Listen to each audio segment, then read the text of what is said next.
সবাইকে good morning. কেমন আছেন সবাই? সকালে উঠেই রান্নাটা বসিয়ে দিয়েছি, কারণ আজকের দেওঘর যাব ঠাকুর বাড়িতে। এই যে আলু পটলের তরকারি করব। এই তো আমরা বেরিয়ে পড়েছি।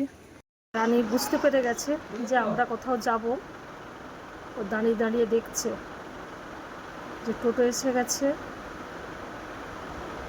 কি সুন্দর কাগজ ফুল ফুটেছে, দেখ, পিঙ্ক আর সাদা, একদম গেটটাকে আলো করে আছে। দেখতে দেখতে আমরা ডায়মন্ড হারবারে চলে এসেছি। এটা ডায়মন্ড হারবারের নদী। দিক থেকে জাহাজটা দেখতে কত সুন্দর লাগছে। এই সামনেই ডায়মন্ড হারবারের জেটি ঘাট।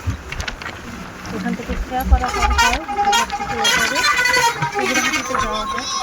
এই যে সব লঞ্চ দাঁড়িয়ে আছে। এখন হাওড়া ব্রিজের ওপর দিয়ে যাচ্ছি।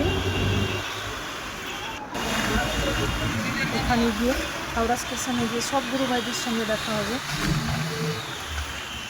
তো হাওড়া স্টেশনে এসে সবার সঙ্গে দেখা হয়ে গেছে। এখন 1:30 বাজে, আমাদের ট্রেন 2:05।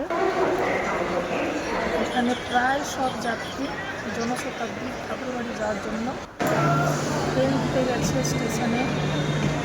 কিন্তু জনশতাব্দী ট্রেনেই আমরা যাব ঠাকুরবাড়ি।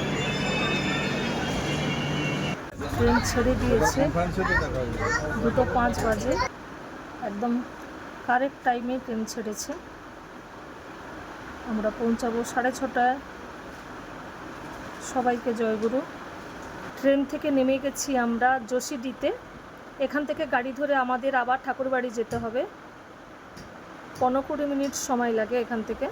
যোশীডি স্টেশন থেকে এই জিও গাড়িতে করে আমরা এসেছি এই হোটেলে। একদম রাস্তার ধারেই এই হোটেল। হোটেলের নাম হোটেল অপর্ণা।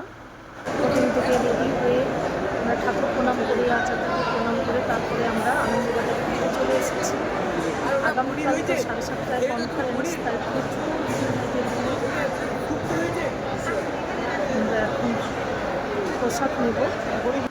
যে আমাদের পাতা দিয়ে দিয়েছে, আজকে ভাত হয়েছে আর ডালমা হয়েছে।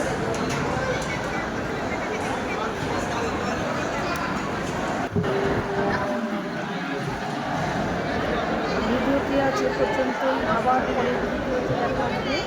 আগামীকাল সবাই ভালো থাকবেন, আনন্দে থাকবেন। সবাইকে জয় গুরু।